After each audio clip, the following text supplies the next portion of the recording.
এক ঘন্টার বিরতিহীন সংবাদ দুপুরে আপনাদের সবাইকে আমন্ত্রণ জানাচ্ছি। আমি ফারহানা লোপা এবং জাহিদুল বাশার। শুরুতে জানাবো প্রধান শিরোনামগুলো। খালেদা জিয়ার বিদেশ যাত্রার আবেদন আগেই নিষ্পত্তি হয়েছে, পুনর্বিবেচনার সুযোগ নেই, সংসদে আইনমন্ত্রী।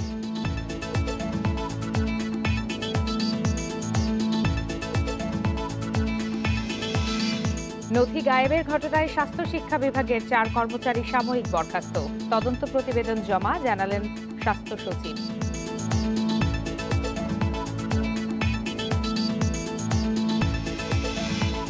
এবার শতাধিক কোটি টাকা হাতিয়ে উধাও ই কমার্স প্রতিষ্ঠান আলিশা মার্ট, 45,000 গ্রাহক সর্বশান্ত।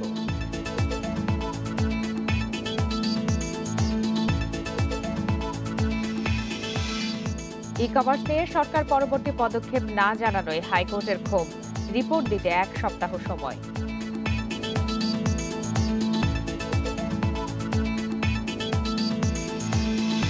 এবং মালিকদের গড়িমসিতে এই রাজধানীতে বন্ধ হচ্ছে না সিটিং সার্ভিস, বাড়তি ভাড়া নিয়ে নৈরাজ্য চলছেই।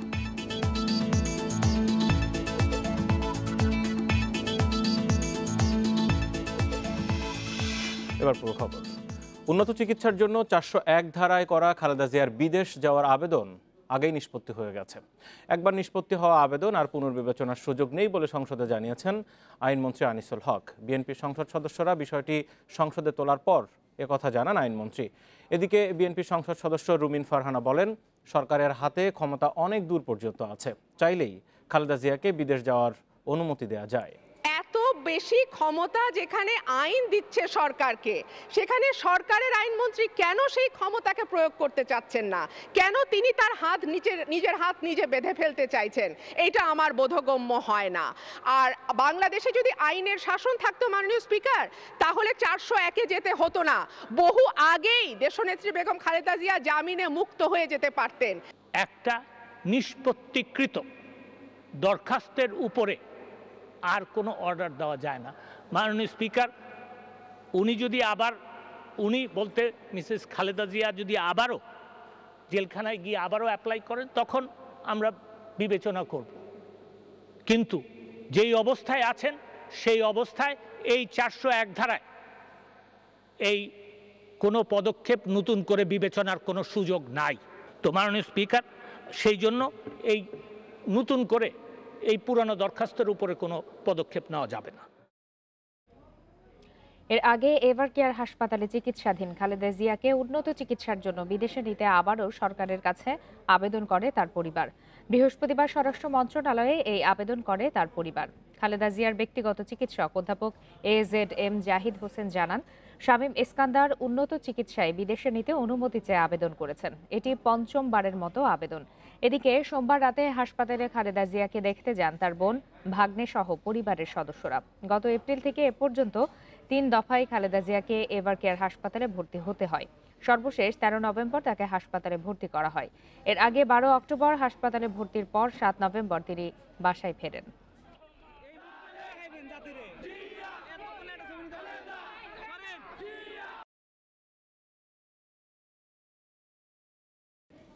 সতেরোটি নথি গায়েবের ঘটনায় স্বাস্থ্য মন্ত্রণালয়ের 4 কর্মচারীকে সাময়িক বরখাস্ত করা হয়েছে। দুপুরে সচিবালয়ে একথা জানান স্বাস্থ্য শিক্ষা বিভাগের সচিব মোহাম্মদ আলী নূর। বরখাস্ত 4 জন হলেন কম্পিউটার অপারেটর আয়েশা সিদ্দিকা ও জোসেফ সরকার এবং অফিস সহায়ক বাদল চন্দ্র গোস্বামী ও মিন্টু মিয়া। স্বাস্থ্য মন্ত্রণালয়ের 17 ফাইল গায়েবের বিষয়ে গত 28 অক্টোবর রাজধানীর শাহবাগ থানায় একটি সাধারণ ডায়েরি করে মন্ত্রণালয়।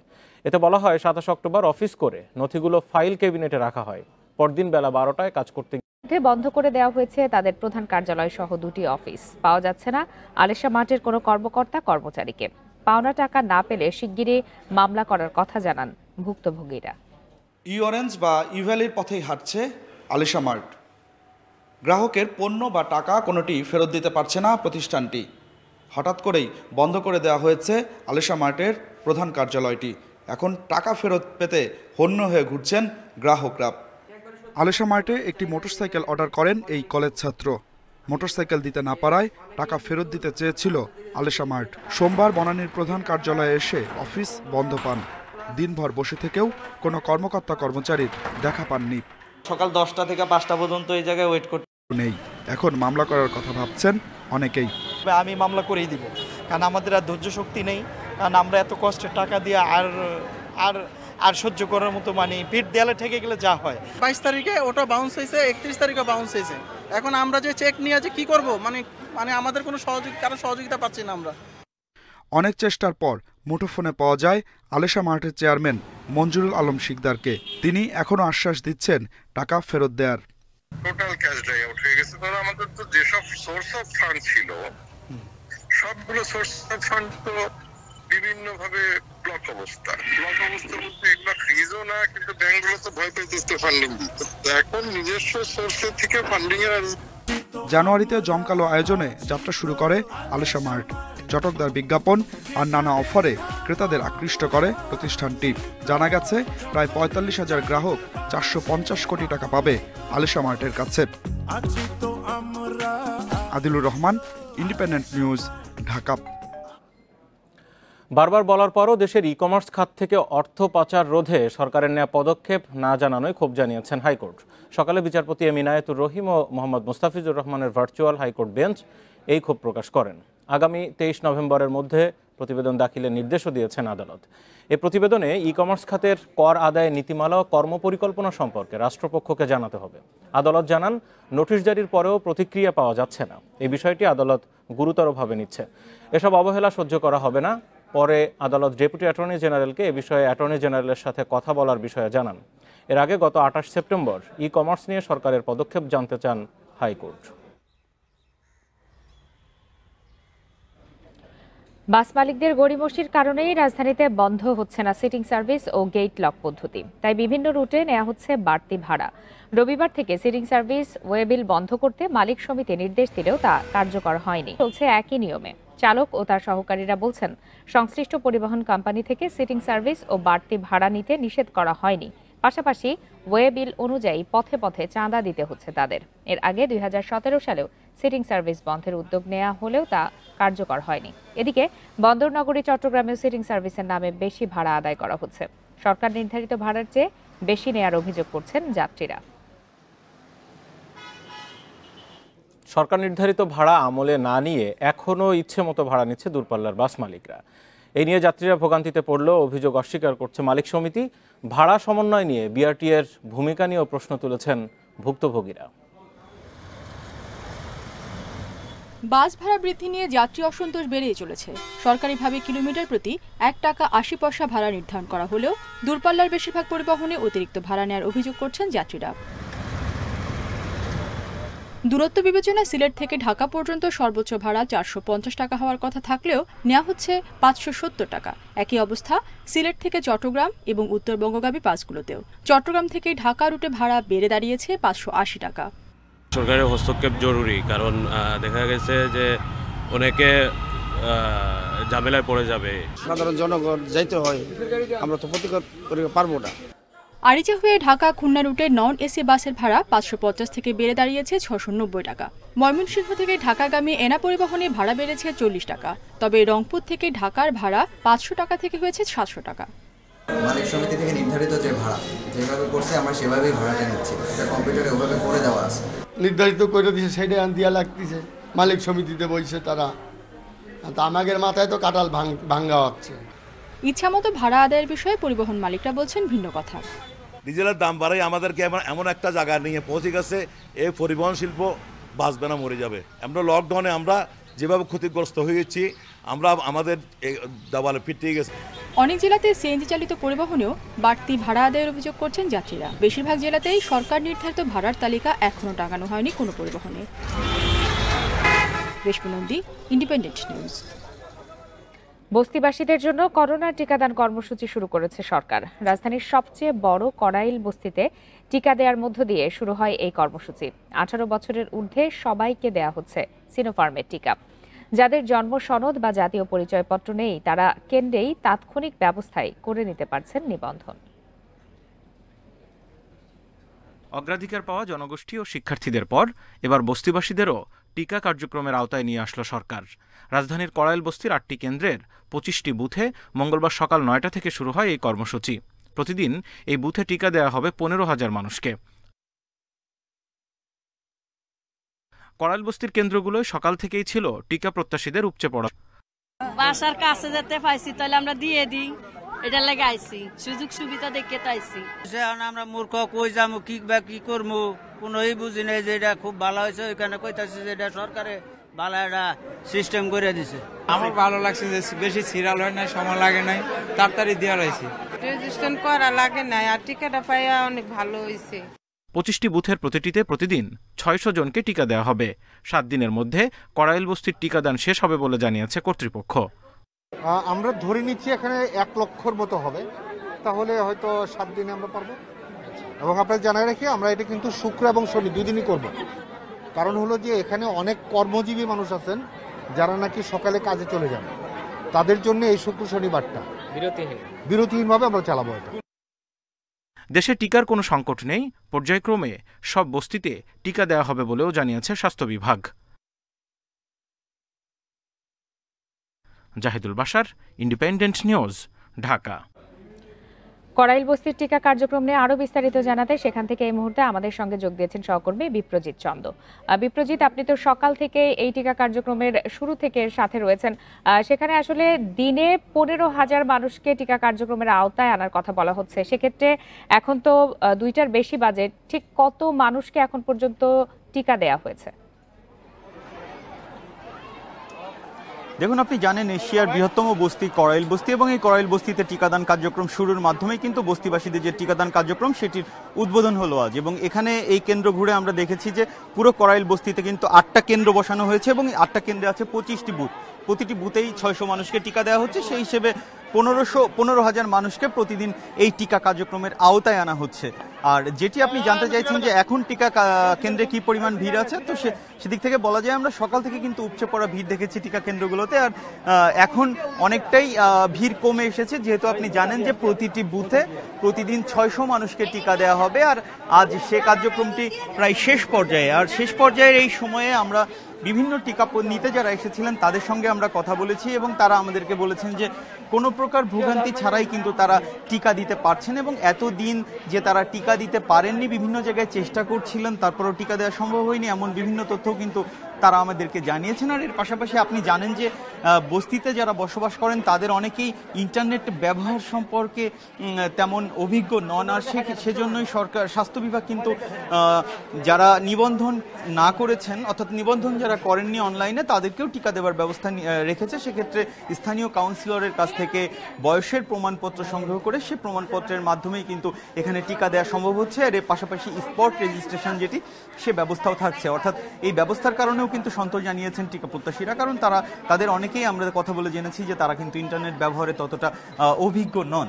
আর এর পাশাপাশি যে 15,000 মানুষকে প্রতিদিন এই টিকা কার্যক্রমের আওতায় আনা হচ্ছে, কর্তৃপক্ষ যেটা বলছে যে কড়াইল বস্তিতে 3 লাখ মানুষ বসবাস করলেও 18 বছরের বেশি বয়সী মানুষের সংখ্যা 1 লাখের আশেপাশে। তাই পুরো কার্যক্রমটি শেষ করতে 7 দিনের মতো সময় লাগবে বলে তারা কিন্তু ধারণা করছে। আর তার পাশাপাশি আজ যে প্রথম দিনের কার্যক্রম, এই কার্যক্রম কিন্তু আগামী 7 দিন চলবে এবং বিশেষ বিবেচনায় শুক্র এবং শনিবার এই 2 দিনও কার্যক্রম কিন্তু চলবে বলে জানিয়েছে কর্তৃপক্ষ। যেহেতু এই বস্তিতে বসবাসকারী প্রচুর মানুষ আছেন যারা কর্মজীবী, যারা শুক্র বা শনিবার ছাড়া টিকা নিতে পারেন না, তাদের জন্য এই বিশেষ ব্যবস্থা রাখা হয়েছে।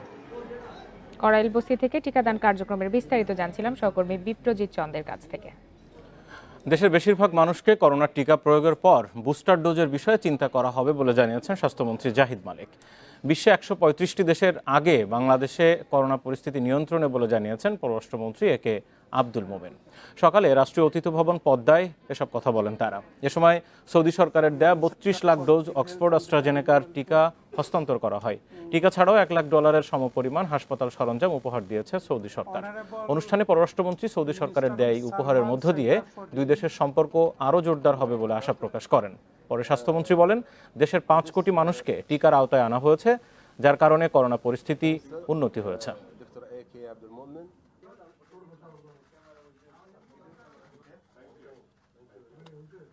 এখন আমরা সকলকেই ভ্যাকসিন দিয়ে ফেলতে পারবো মোটামুটি একটা পর্যায়ে গেলে পরে, তখন আমাদের যে টেকনিক্যাল কমিটি আছে, ন্যাশনাল কমিটি আছে, ওনাদের রিকমেন্ডেশনে আমরা বুস্টার ডোজের কথা বাংলাদেশিদের জন্য যারা এখানে থাকেন, যারা ভালনারেবল পপুলেশন, তাদেরকে আমরা আগে দেওয়ার চেষ্টা করব। আমাদের টিকার প্রোগ্রামটা শুরু হয়েছিল অন্যান্য 135টা দেশের আগে, one of the early starter in the vaccination program.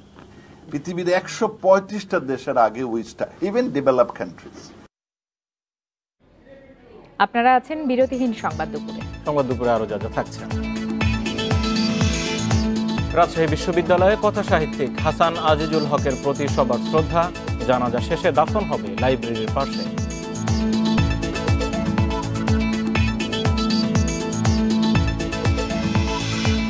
আসছে জানুয়ারিতে পানির দাম 5% বাড়াতে যাচ্ছে চট্টগ্রাম ওয়াসা, অযৌক্তিক বলছে ক্যাব।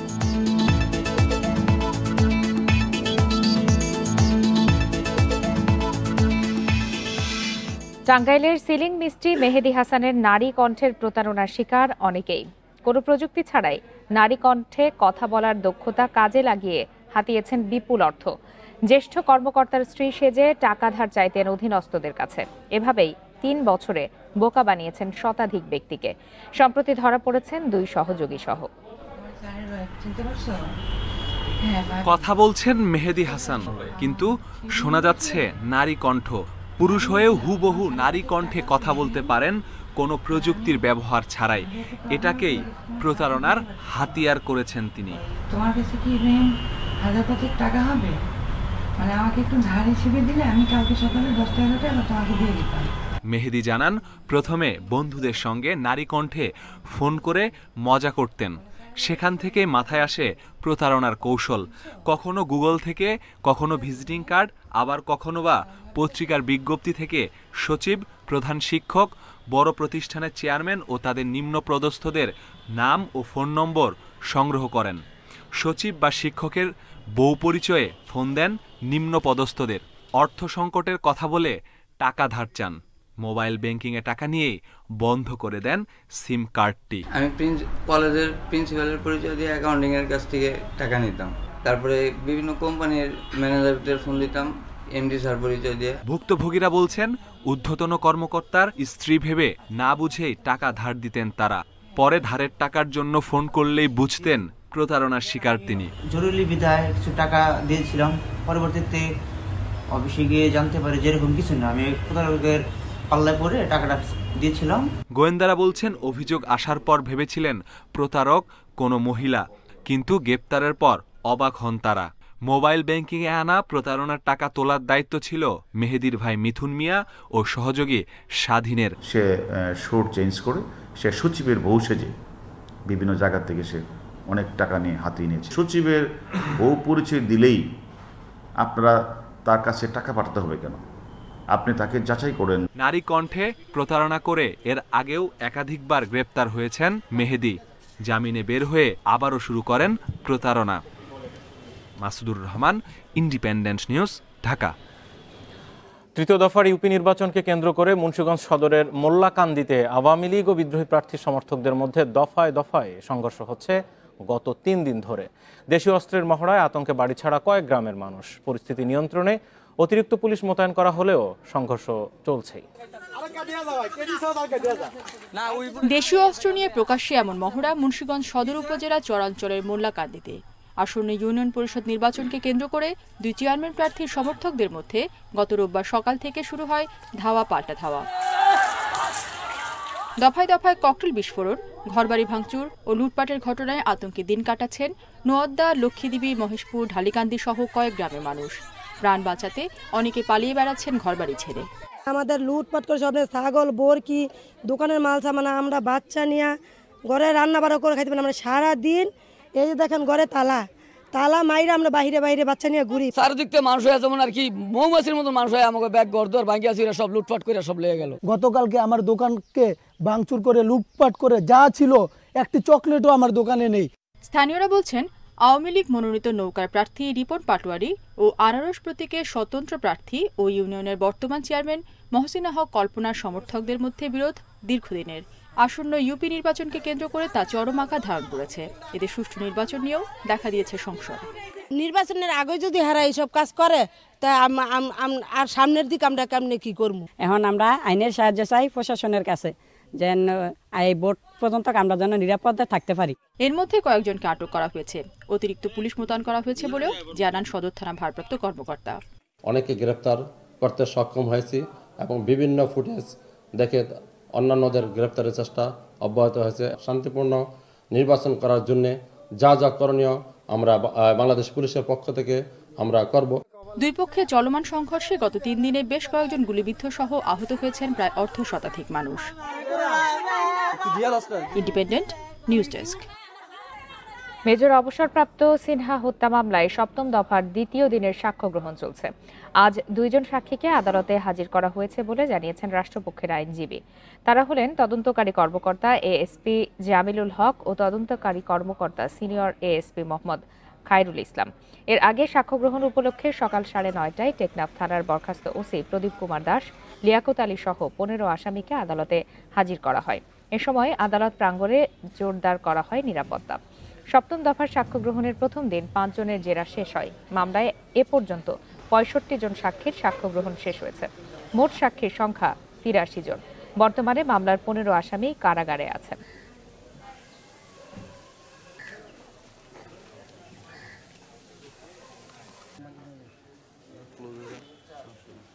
এসএসসি ও সমমানের পরীক্ষা 8 মাস দেরিতে শুরু হলেও আগামী বছর সমন্বয় করা হবে বলে জানিয়েছেন শিক্ষামন্ত্রী ডাক্তার দীপু মনি। সকালে চাঁদপুর হাসান আলী উচ্চ বিদ্যালয়ে এসএসসি পরীক্ষা কেন্দ্র পরিদর্শন শেষে একথা জানান মন্ত্রী। বলেন, আগামী বছরের শুরুতে শ্রেণীকক্ষে পাঠদান পুরোপুরি সম্ভব না হলেও এবছরের তুলনায় ক্লাসের সংখ্যা বাড়ানো হবে। সব শিক্ষার্থীকে টিকার আওতায় আনারও চেষ্টা চলছে। বছরের গোড়ায় আমরা শুরু করতে চেষ্টা করব, এই বছর যেভাবে চলছে তার থেকে হয়তো আরেকটু বাড়াবার চেষ্টা করব, কিন্তু একদম পুরোপুরি পরিস্থিতি স্বাভাবিক না হওয়া পর্যন্ত একদম 16 আনা স্বাভাবিক সবাই ক্লাস করবে সে অবস্থায় যাওয়া একটু শক্ত হবে। বরেণ্য কথা সাহিত্যিক হাসান আজিজুল হকের প্রতি রাজশাহী বিশ্ববিদ্যালয়ের শহীদ মিনারে শ্রদ্ধা জানিয়েছেন সর্বস্তরের মানুষ। দুপুরে রাষ্ট্রপতির পক্ষে বিভাগীয় কমিশনার এবং প্রধানমন্ত্রীর পক্ষে জেলা প্রশাসক শ্রদ্ধা জানান। এরপর বিশ্ববিদ্যালয় প্রশাসন এবং বিভিন্ন সামাজিক, সাংস্কৃতিক ও রাজনৈতিক সংগঠনের পক্ষ থেকে একে একে শ্রদ্ধা জানানো হয়। এরপর বাদ-জোহর বিশ্ববিদ্যালয়ের কেন্দ্রীয় মসজিদে জানাজা শেষে লাইব্রেরির সামনে তাকে দাফন করা হয়। এর আগে বেলা 11:30টার দিকে হাসান আজিজুল হকের মরদেহ রাজশাহী বিশ্ববিদ্যালয়ের দর্শন বিভাগের সামনে নেওয়া হয়, যেখানে তিনি দীর্ঘ 31 বছর শিক্ষকতা করেছেন। সোমবার রাত 9:15টায় রাজশাহীর নিজ বাসভবনে মারা যান 82 বছর বয়সী হাসান আজিজুল হক। তার মৃত্যুতে শোক জানিয়েছেন রাষ্ট্রপতি আব্দুল হামিদ ও প্রধানমন্ত্রী শেখ হাসিনা।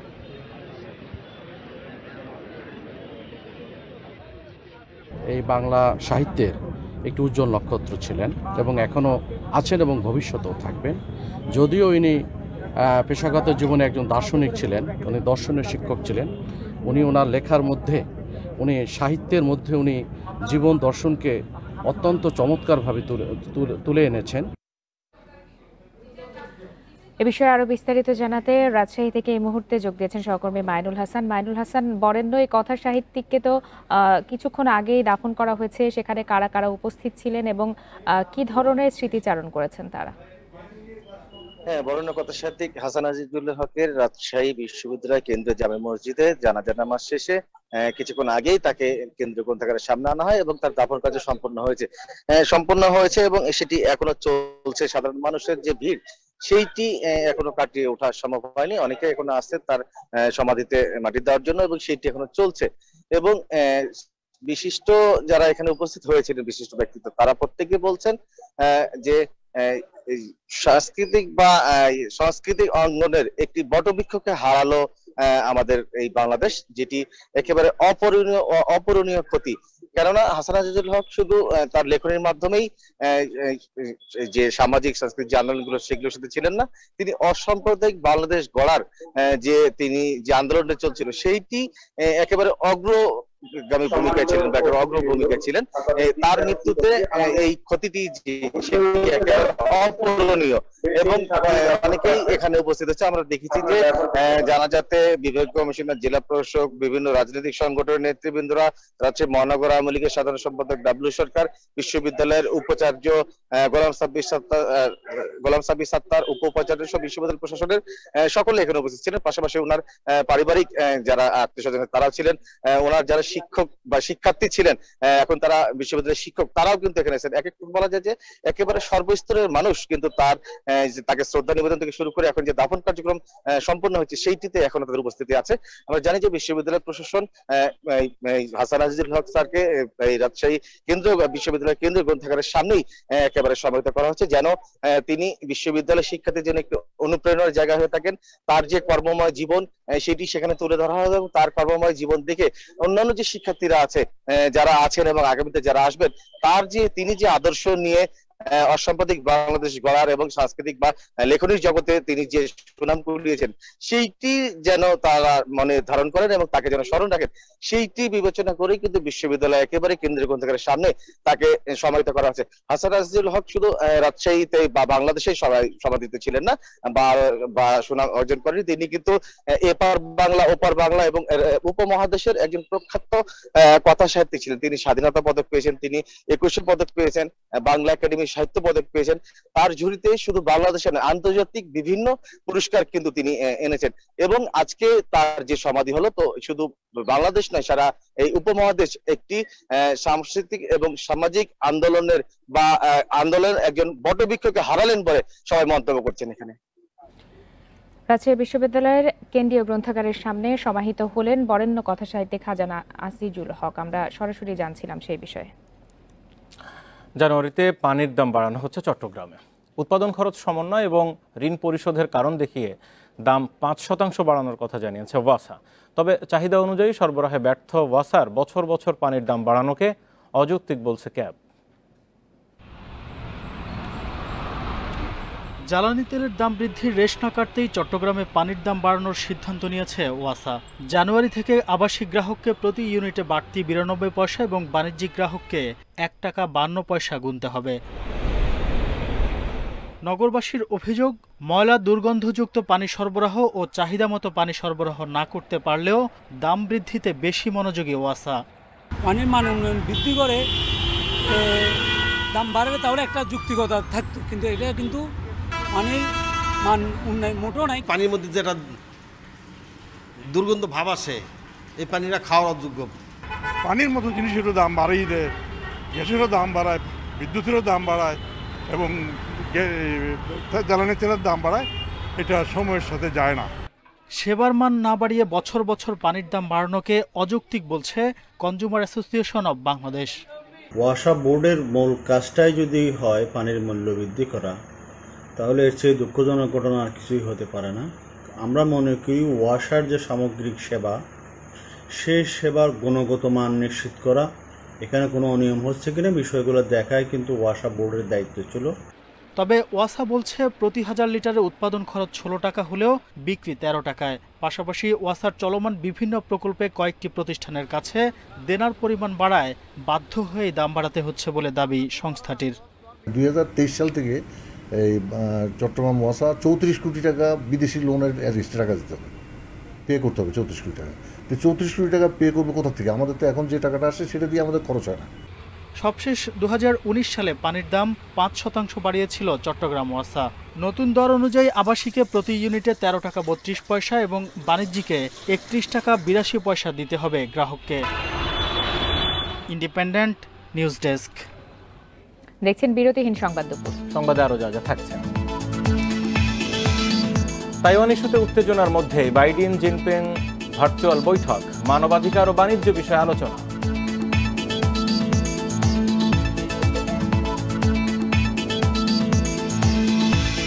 বিশ্বকাপ বাছাইয়ে কাল মুখোমুখি ব্রাজিল আর্জেন্টিনা, হার এড়ালে কাতারের টিকিট পাবে মেসিরা।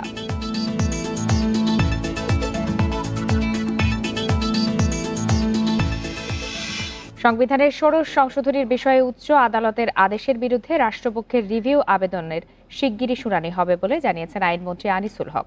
সংসদে বিরোধী দলীয় নেতা ও উপনেতা পারিতোষিক ও বিশেষাধিকার বিলের ওপর আলোচনায় অংশ নিয়ে আনিসুল হক এই তথ্য জানান। মন্ত্রী বলেন, সংবিধানের ষোড়শ সংশোধনী বাতিলের মামলাটি বর্তমানে আপিল বিভাগে রিভিউয়ের জন্য রয়েছে। সুপ্রিম কোর্টের রুলস অনুসারেই এই রিভিউ চাওয়া হয়েছে বলে জানিয়ে মন্ত্রী জানান, এ মামলায় রিভিউয়ের যথেষ্ট মেরিটও আছে। মামলাটি শুনানির জন্য ইতোমধ্যে আপিল বিভাগে অনুরোধ জানানো হয়েছে। এর আগে বিলটির ওপর আলোচনাকালে জাতীয় পার্টির এমপি মুজিবুল হক চুন্নু ১৬তম সংশোধনীর রিভিউয়ের সর্বশেষ কী অবস্থা তা জানতে চান।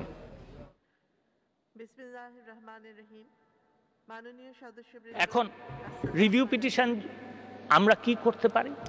আদালতে, সুপ্রিম কোর্টে আমরা গিয়ে মেনশন করতে পারি। আপনি মাননীয় স্পিকার জানেন, মেনশন করতে পারি, মাই লর্ড এটা শুনে দেন। এই মাননীয় স্পিকার অলরেডি সেটা করা হয়েছে। মাননীয় আপিল বিভাগ বলেছেন যে খুব শিগগিরই তারা এই মামলাটা শুনে দিবেন। জয়পুরহাটে আবারও সক্রিয় হয়ে উঠেছে কিডনি বেচাকেনা চক্র। এসব চক্রের পাতানো ফাঁদে পড়ে ঢাকা সহ দেশের বিভিন্ন জায়গায় গিয়ে নিজের কিডনি বিক্রি করছেন দরিদ্র মানুষেরা। তারা নানা স্বাস্থ্য জটিলতায় ভোগা ছাড়াও অনেকে হারাচ্ছেন কর্মক্ষমতা। কালাই উপজেলার মদনাহার গ্রামের দিনমজুর আজিজুল অভাবের কারণে স্থানীয় হামিদুলের কাছ থেকে ২০,০০০ টাকা ঋণ নেয়। শোধ করতে না পারায় চক্রাকারে বাড়তে থাকে সুদ। এক পর্যায়ে ১০ লাখ টাকায় কিডনি বিক্রি প্রস্তাবে রাজি হন। একইভাবে ২ মেয়ের বিয়ের জন্য অটোচালক মোস্তফা বিক্রি করেছেন কিডনি। টাকা শোধ করতে পারেনি, তিনি বলতেছে যে ১০ লাখ টাকা দেবে তুমি যদি কিডনি বিক্রি করো। তো তার অনুযায়ী আমি চলে গেছি কিডনি বিক্রি করতে। তারপর আমাকে ইন্ডিয়াতে দিয়েছে। জমাজমি কিচ্ছু নেই, অভাবের তাড়নায় কিডনিটা আমি বিক্রি করছি মেয়েদের বিয়ের জন্য। এভাবে অভাবকে পুঁজি করে জয়পুরহাটে আবার সক্রিয় হয়ে উঠেছে কিডনি দালাল চক্র। ২০১১ সালে আগস্টে কালাই উপজেলার ২০ গ্রামের ২ শতাধিক মানুষের কিডনি বিক্রির খবর গণমাধ্যমে প্রচার হলে তৎপর হয়ে ওঠে প্রশাসন। এরপর দীর্ঘদিন বন্ধ ছিল দালাল চক্রের তৎপরতা। অনিল, তারপরে অনিলের ছেলে কিডনি দেওয়ার জন্য ঢাকায় রওনা দেয়। এবারে মানুষ নাই, শোনা যাচ্ছে যে কিডনি দিতে গেছে। জেলার ৫০০ বেশি মানুষ কিডনি বিক্রি করেছেন। অনেকেই পালিয়ে বেড়াচ্ছেন দালাল থেকে বাঁচতে। আর যারা কিডনি বিক্রি করেছেন তারা নানা স্বাস্থ্য জটিলতায় ভুগছেন, হারাচ্ছেন কর্মক্ষমতা।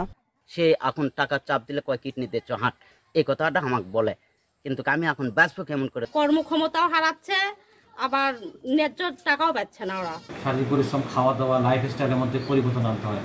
সেভাবে যদি সে না করে তাহলে তার ওই কিডনিটা যেটা তিনি বিক্রি করেছেন বা দান করেছেন সেটাও নষ্ট হয়ে যেতে পারে। কিডনি বিক্রি ও দালাল চক্রের বিরুদ্ধে কঠোর অবস্থানের কথা বলছে প্রশাসন।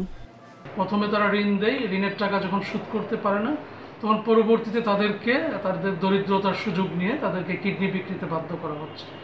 তো আমাদের এখানে মেসেজটা হলো যে যারা এর সাথে জড়িত থাকবে তাদের বিরুদ্ধে সর্বোচ্চ আইনগত ব্যবস্থা গ্রহণ করবে। কিডনি বিক্রি বন্ধে প্রশাসনের কঠোর হওয়ার পাশাপাশি এ বিষয়ে সচেতন হওয়ার তাগিদ স্থানীয়দের। Independent news desk. মোংলা বন্দরের হারবাড়িয়া এলাকায় কয়লা বোঝাই এমভি ফারদিন ১ নামের একটি কার্গো জাহাজ ডুবে গেছে। এ সময় দুজনকে ভাসমান অবস্থায় উদ্ধার করা গেলেও এখনও নিখোঁজ ৩ জন। তাদের উদ্ধারে কাজ করছে নৌপুলিশ ও কোস্টগার্ড।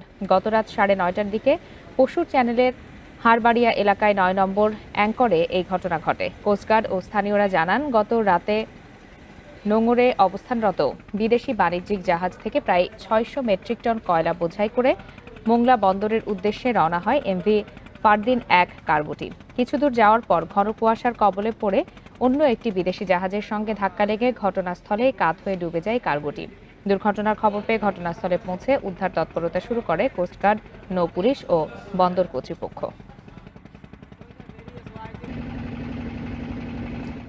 টাঙ্গাইল সদর উপজেলায় বিদ্যুৎস্পৃষ্ট হয়ে বাবা ছেলের মৃত্যু হয়েছে। ভোরে ঘারিন্দা ইউনিয়নের গোসাই জোয়াইর গ্রামে এই দুর্ঘটনা ঘটে। নিহতরা হলেন ওই গ্রামেরই মোহাম্মদ আইনউদ্দিন এবং তার ছেলে আনোয়ার হোসেন। স্থানীয়রা জানান, গতকাল আনোয়ার হোসেন নতুন ব্যাটারি চালিত অটোরিকশাটি বাড়িতে চার্জ দিয়ে রাখেন। ভোরে চার্জ খুলতে গেলে তিনি বিদ্যুতের তারে জড়িয়ে পড়েন। এ সময় তার বাবা আইনউদ্দিন গিয়ে তাকে স্পর্শ করলে তিনিও বিদ্যুৎস্পৃষ্ট হন। পরে টাঙ্গাইল জেনারেল হাসপাতালে নিয়ে গেলে তাদের মৃত ঘোষণা করেন চিকিৎসক।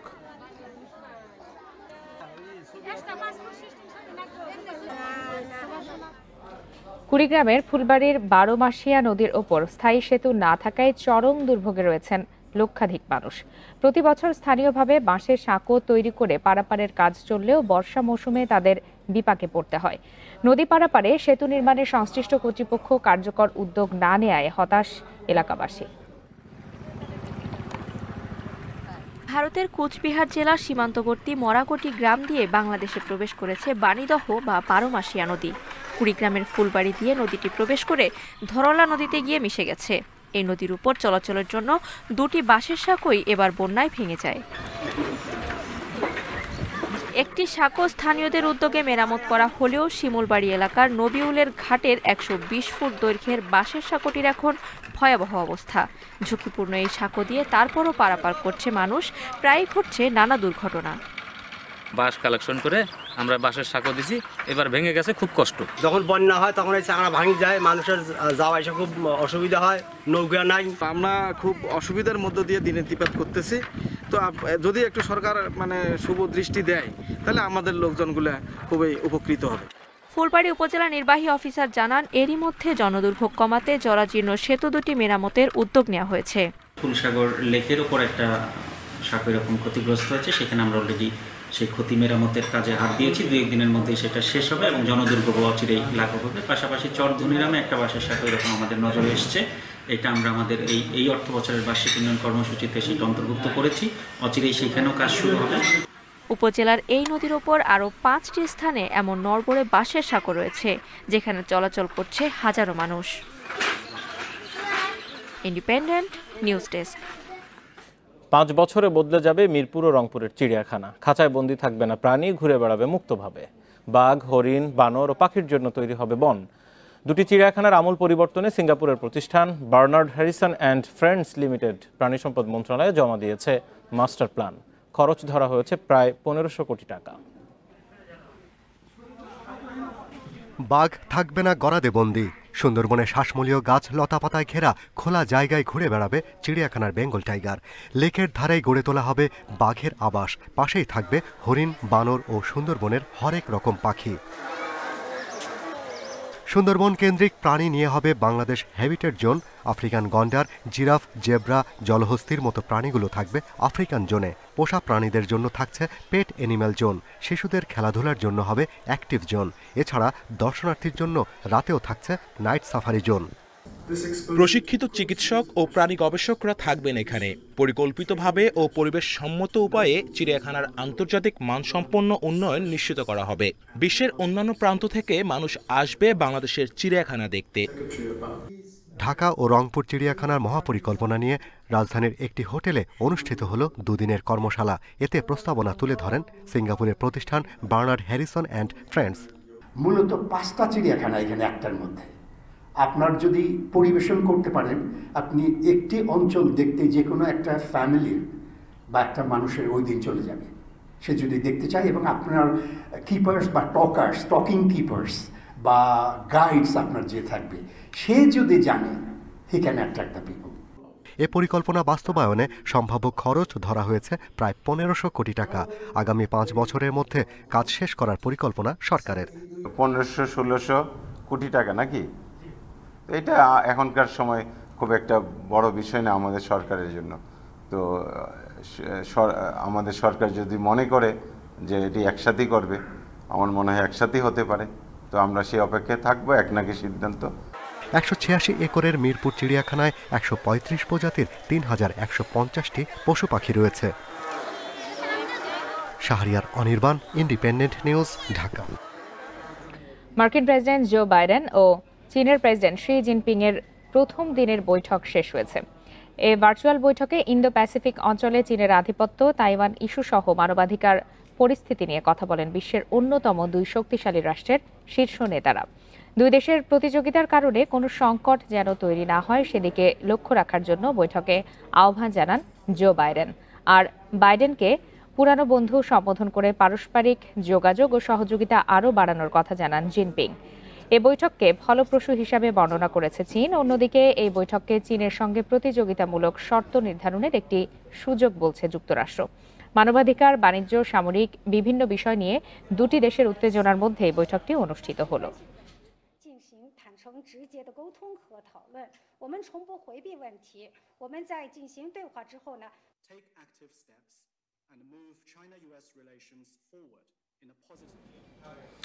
এমাত্র অত্যন্ত গুরুত্বপূর্ণ খবর আমাদের হাতে এসেছে। সিটিং সার্ভিস ও ওয়ে বিল এবং চেকার পদ্ধতি বাতিলের দাবিতে আল মক্কা, রবরব, প্রজাতি, বসুমতী সহ বেশ কয়েকটি বাস চালানো বন্ধ করে এই মুহূর্তে বিক্ষোভ করছেন চালকরা।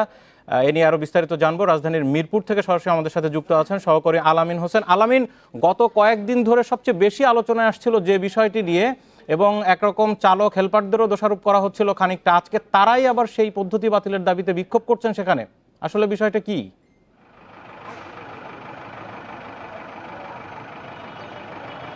বাসার আমরা এখানে কিছুক্ষণ আগে এসেছি। চালকদের পক্ষ থেকে যে কথাটি বলা হয়েছে বা ঢাকা সড়ক পরিবহন সমিতির সাধারণ সম্পাদক খন্দকার এনায়েতুল্লাহ তিনি বলেছিলেন যে নতুন ভাড়া নির্ধারণ করার পরে ঢাকা শহরে বিশেষ করে রাজধানীতে গেটলক সার্ভিস, সিটিং সার্ভিস, ওয়েবিল পদ্ধতিতে কোনো বাস চলবে না, কিন্তু এখানে আলমক্কা, রবরব, প্রজাপতি, বসুমতী সহ বেশ কয়েকটি পরিবহনের মালিকরা চালক এবং হেল্পারদের কাছ থেকে তারা ওয়েবিল পদ্ধতিতে তারা টাকা নিয়ে থাকেন, যার কারণে চালকরা সিদ্ধান্ত নিয়েছে পোলো বাস, বিশেষ করে মিরপুরগামী যে সমস্ত বাস রয়েছে সেই বাসগুলোকে তারা চালানো বন্ধ করে দিয়েছেন। আমরা এই বিষয়ে আল মক্কার যিনি পরিচালক মোহাম্মদ শাহজাহানের সঙ্গে কথা বলেছিলাম, তিনি বলেছেন যে তারা ওয়েবিল পদ্ধতিতে গাড়ি চালাচ্ছেন, তার কারণ হচ্ছে এক স্টপেজ থেকে অন্য স্টপেজে তারা 10 টাকা করে ভাড়া নিচ্ছেন। এর বাইরে আপনি জানেন চেকার পদ্ধতি নামে একটি পদ্ধতি রয়েছে ঢাকা মালিক সমিতির, সেই চেকার পদ্ধতিকে যখন তিনি গণে সাইন করে দেন এবং পরবর্তীতে যখন সন্ধ্যার পরে গাড়িটি যখন হস্তান্তর করে, বিশেষ করে চালক এবং তার সহকারী মালিকের কাছে যখন হস্তান্তর করে দেয়, তখন আসলে সেই ওয়েবিলে যতজন যাত্রী লেখা থাকে সেই অনুযায়ী তারা টাকা নিয়ে থাকেন। পাশাপাশি এই যে বাড়তি বিল, অর্থাৎ চালককে তখন বাধ্য হয়ে কিংবা সহকারীকে বাধ্য হয়ে বাড়তি ভাড়া নিতে হচ্ছে, যার কারণে এখানকার চালকরা অভিযোগ করছেন সকাল থেকে অন্তত বেশ কয়েকজন যাত্রীর সঙ্গে তাদের হাতাহাতি হয়েছে। এই কারণেই তারা ওয়েবিল পদ্ধতি, চেকার পদ্ধতি এবং সিটিং সার্ভিস পদ্ধতির যে ঘোষণা ঢাকা সড়ক পরিবহন সমিতির পক্ষ থেকে দেওয়া হয়েছিল সেটি সম্পূর্ণরূপে বাতিল না হওয়া পর্যন্ত তারা গাড়ি রাস্তায় না চালানোর ঘোষণা দিয়েছেন। কিছুক্ষণ আগে এখানে আল মক্কার পরিচালক যিনি মোহাম্মদ শাহজাহানের সঙ্গে আমাদের কথা হয়েছে, তার কাছে আমরা একই প্রশ্ন জেনেছিলাম এবং তিনিও ঘটনার সত্যতা স্বীকার করেছেন এবং তিনি যেটি বলেছেন যে এক স্টপেজ থেকে অন্য স্টপেজে তারা 10 টাকা করে হারে বাড়তি ভাড়া নিচ্ছেন। অর্থাৎ আপনি যদি মিরপুর থেকে তেজগাঁও পর্যন্ত যেতে চান, তো তেজগাঁও পর্যন্ত গেলে যে কয়টি চেকার পড়বে কিংবা যে কয়টা ওয়েবিল পড়বে সেই হারে 10 টাকা 10 টাকা 10 টাকা করে আপনাকে ভাড়া দিতে হবে। কারণ তারা যেটি বলছেন যে সরকার সর্বনিম্ন ভাড়া 10 টাকা করে দিচ্ছে বিদায় তারা এই পদ্ধতিতে হাঁটছেন। আমি তাকে প্রশ্ন করেছিলাম, ঢাকা সড়ক পরিবহন সমিতি থেকে একটি ঘোষণা দেওয়া হয়েছিল যে ওয়েবিল পদ্ধতি, সিটিং সার্ভিস পদ্ধতি এর কোনো পদ্ধতিতে গাড়ি চলবে না, এরকম একটি ঘোষণা দেওয়া হয়েছিল, আপনারা তাহলে সেটি কেন মানছেন না? এই প্রশ্নের সদুত্তর তারা দিতে পারেনি, যার কারণে এখানকার চালকরা, বিশেষ করে আল মক্কার কথা যদি বলি, আপনি জানেন সেটি দিয়াবাড়ি, মিরপুর 1, গুলিস্তান, মতিঝিল হয়ে যায় ভায়া, এবং এর বাইরে প্রজাপতি রয়েছে, বসুমতী রয়েছে, অর্থাৎ মিরপুরগামী কালশি যে রোড হয়ে যেই ট্রান্সপোর্টগুলো চলে সেই আপনি নিশ্চয়ই দেখতে পাচ্ছেন বাসার সমস্ত গাড়িগুলো রাস্তার দুই পাশে তারা রেখে দিয়েছে যাতে, এবং যেই গাড়িগুলো আসছে আমরা তাদেরকেও তারা বাধা দিচ্ছে, অর্থাৎ এর বাইরে যে সমস্ত গণপরিবহনের গাড়িগুলো রয়েছে সেই গাড়িগুলোকে তারা রাস্তার পাশে করিয়ে দিচ্ছে এবং যাত্রীদেরকে নামিয়ে দিচ্ছে। তারা যেটি ঘোষণা দিচ্ছে, যতক্ষণ না পর্যন্ত এই পরিবহন, আপনি জানেন যে 129টি পরিবহন কোম্পানি রয়েছে রাজধানীতে যারা শুধুমাত্র গণপরিবহনের সার্ভিসটি পরিচালনা করে থাকেন, তারা যতক্ষণ না পর্যন্ত আনুষ্ঠানিকভাবে ঘোষণা না দিবেন এবং ওয়েবিল পদ্ধতি বাতিল না, তার মানে হচ্ছে শ্রমিকরা এবং যারা চালক বা হেল্পার রয়েছেন তারা চাচ্ছেন মালিক সমিতির ঘোষণা অনুযায়ী ওয়েবিল পদ্ধতি, সিটিং সার্ভিস এগুলো বন্ধ থাকুক, কিন্তু অনেক মালিকরা চাচ্ছেন না বলেই মুশকিল।